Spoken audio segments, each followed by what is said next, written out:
हरे कृष्णा, राधे राधे। आप सभी का आनंद टीवी में बहुत बहुत स्वागत है। मैं राज राजेश्वरी आप सभी के हृदय में विराजमान राधा माधव को कोटि कोटि प्रणाम करती हूँ।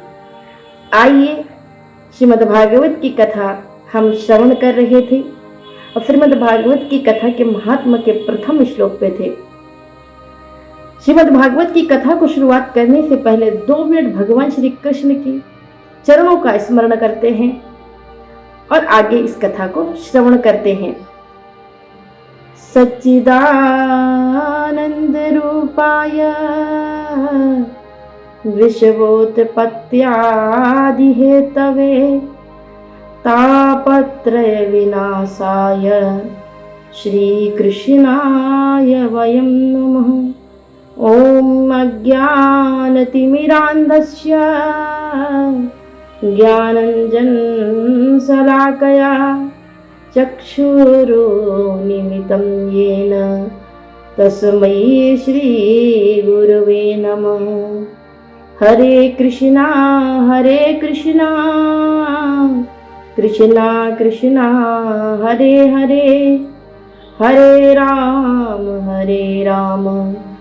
राम राम हरे हरे। आइए, श्रीमद् भागवत के महात्म के द्वितीय श्लोक पर चलते हैं। द्वितीय श्लोक पर व्यास जी ने अपने पुत्र की वंदना की है। यम प्रव्रजंत मनुपेत मपेत कृत्यम द्वैपायनो विरह कातर आजुहाव पुत्रेति तनुमयतया तरवो विनेदुस् तम सर्वभूत हृदयं मुनिमानतोष्मि। यम प्रव्रजन्तमनुपेत मपेत कृत्यम। 12 वर्षीय सुखदेव जी महाराज जैसे ही अपनी मात्र गर्भ से बाहर निकले दौड़ने लगे। ये सुखदेव जी कोई नहीं, सुखदेव जी का परिचय देना चाहूंगी बंधुओं। ये सुखदेव जी गोलोक धाम में शुक के रूप हैं। एक बार जब शुक के रूप सुखदेव जी महाराज भगवान श्री कृष्ण के अत्यधिक प्रिय सुख थे और भगवान श्री कृष्ण के मुख से हमेशा राधा राधा नाम सुनकर के वो भी राधा राधा नाम रटने लगे। भगवान श्री कृष्ण ने कहा, वत्स राधम वदति राधे बोलो राधे बोलो। अब तो सुखदेव जी दिन भर राधा राधा राधा राधा नाम की रट लगा लिए। जहां भी जाते राधा राधा राधे राधे राधे राधे। लेकिन सबको राधा नाम सुनकर के प्रसन्नता प्राप्त हुई, राधा रानी प्रसन्न नहीं हुई। राधा रानी को दुखी देख करके सुखदेव जी पूछे, शुक रूपी तोते ने पूछा, राधा रानी सब मेरे राधा कहने से प्रसन्न है, आप क्यों प्रसन्न नहीं है? तो राधा रानी ने सुखदेव जी से कहा, ये शुक रूपी तोते से कहा कि सुनो, अगर आप कृष्ण बोलेंगे ना तो मुझे ज्यादा प्रसन्नता होगी। राधा नाम सुनने से मुझे उतनी प्रसन्नता नहीं है जितनी प्रसन्नता मुझे कृष्ण बोलने से होगी। इसीलिए आप कृष्ण बोलिए। वत्स कृष्णम वद। अब तो शुक कृष्ण कृष्ण कृष्ण कृष्ण कृष्ण कृष्ण हर जगह कृष्ण का गान करने लगे। राधा रानी अत्यधिक प्रसन्न हुई पर कृष्ण खुश नहीं थे क्योंकि राधा नाम नहीं था। अब सुखदेव जी शुक रूपी तोते को कृष्ण ने कहा कि मैंने तुम्हें राधा सिखाया, तुम कृष्ण क्यों बोलते हो? तो शुक रूपी तोते ने कहा कि राधा रानी को प्रसन्नता नहीं थी कृष्ण नाम से, इसीलिए राधा रानी को प्रसन्न करने के लिए मैंने कृष्ण नाम सीखा और कृष्ण नाम को बोलने की शुरुआत की।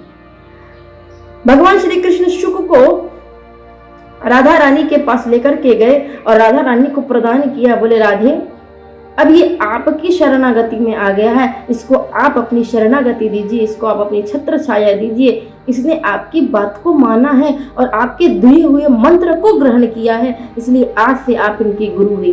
तो सुखदेव जी की गुरु राधा रानी है। तो राधा रानी ने एक बार शुक को आदेश दिया, शुक तुम जाकर के पृथ्वी लोक में श्रीमद् भागवत महापुराण की अमृत को गाओ। सुखदेव जी कहने लगे मैं नहीं जाऊंगा, जहां आप नहीं है, जहां पे मेरे लाडले कृष्ण नहीं है, वहां मैं जाकर के करूंगा क्या, मैं नहीं जाऊंगा। तब राधा रानी ने आश्वासन दिया, शुक आप जाओ, जिस पृथ्वी लोक में आप जाओगे वहां हम और श्री कृष्ण दोनों होंगे। तब सुखदेव जी पृथ्वी पर आए और अरणी के गर्भ पर आए, लेकिन पेट से 12 वर्ष तक पेट मेरे गर्भ में रहे, गर्भ से बाहर निकल नहीं रहे थे। अरणी को बड़ी चिंता हुई कि मेरा पुत्र तो 12 वर्ष हो गया, अभी तक गर्भ से बाहर नहीं आया। व्यास जी से कहा, व्यास जी ने कहा पुत्र बाहर आ जाओ, पुत्र बाहर आ जाओ। सुखदेव जी ने गर्भ को दिव्य मंदिर के रूप में परिणत कर लिया और वहां राधा कृष्ण की पूजा करने लगे। सुखदेव जी कहने लगे मैं तो यही ठीक हूँ, मेरे को बाहर आना ही नहीं, जैसे ही बाहर आऊंगा भगवान की माया घेरेगी। व्यास जी कहने लगे मेरे पुत्र मेरे बेटे तुम्हें माया नहीं घेरेगी, नहीं घेरेगी, तुम चिंता मत करो। तो सुखदेव जी अंदर से कहते पिताजी अभी आप मेरा पुत्र कह रहे हैं, यही तो माया है। मेरा पुत्र कह रहे हैं, यही तो माया है। जो खुद माया में फंसा है वो मुझे माया से मुक्ति कैसे प्रदान कर सकता है। जब तक भगवान श्री कृष्ण आश्वासन मुझे नहीं देंगे कि तुम्हें मेरी माया नहीं घेरेगी, तब तक मैं बाहर नहीं आऊंगा। भगवान श्री कृष्ण का व्यास जी ने चिंतन किया, भगवान श्री कृष्ण प्रकट हुए और कहने लगे बस बाहर आओ, तुम्हें मेरी माया नहीं घेरेगी। भगवान श्री कृष्ण ने जब इस तरीके से आश्वासन दिया तो सुखदेव जी कहने लगे आप पक्का कह रहे हैं ना, कन्फर्म है ना आपकी माया नहीं घेरेगी। भगवान श्री कृष्ण ने कहा नहीं घेरेगी, लेकिन सुनो आप तोते जैसे मीठा बोलते हो इसलिए आपका नाम मैं सुखदेव रखता हूँ। भगवान श्री कृष्ण ने शुक को नाम प्रदान किया सुखदेव। अब 12 वर्षीय जैसी सुखदेव जी मात्र गर्भ से बाहर निकले, माया से परे सीधे जंगल की ओर दौड़ने लगे, और जैसे ही स्तनपान भी नहीं किया माता का और जंगल की ओर दौड़ने लगे। अब अरणी तो रोने लगी, मेरा पुत्र जा रहा है, देखो उसको पकड़ो, उसको पकड़ो। व्यास जी पीछे पीछे दौड़ने लगे। आगे चलकर के कई ऐसे निर्जीव वृक्ष मिले, सुखदेव जी जैसे ही निकले उनको देख करके प्रणाम किया। व्यास जी ने कहा मेरा पुत्र इतना दिव्य है, इतना शक्तिशाली है कि जिसको देख करके निर्जीव प्राणी भी प्रणाम कर रहे हैं। आगे चल करके स्त्रियों का तालाब मिला जिसमें कई स्त्रियां नहा रही थी। सुखदेव जी निकल गए, उनको देख करके उन्होंने वस्त्र धारण नहीं किया, और जैसे ही व्यास जी निकले उनको देख करके वस्त्र धारण किया। व्यास जी के मन में बड़ी ग्लानि हुई। व्यास जी कहने लगे बताओ 12 वर्षीय मेरा जवान बेटा निकल गया, उसको देखकर इन स्त्रियों ने वस्त्र धारण नहीं किया, और मुझे देखकर मैं बूढ़ा हो चला हूं, मुझे देखकर इन्होंने वस्त्र धारण किया। यही प्रश्न स्त्रियों से किया। स्त्रियों ने बड़ा सुंदर सा उत्तर दिया, बोले आपका पुत्र माया से परे है, आपका पुत्र नहीं जानता कौन स्त्री है कौन पुरुष है, कौन क्या कर रहा है कौन क्या नहीं कर रहा, लेकिन आप भगवान की माया में बंधे हुए हैं। आप जानते हैं कौन स्त्री है कौन पुरुष है, कौन क्या कर रहा है कौन क्या नहीं कर रहा।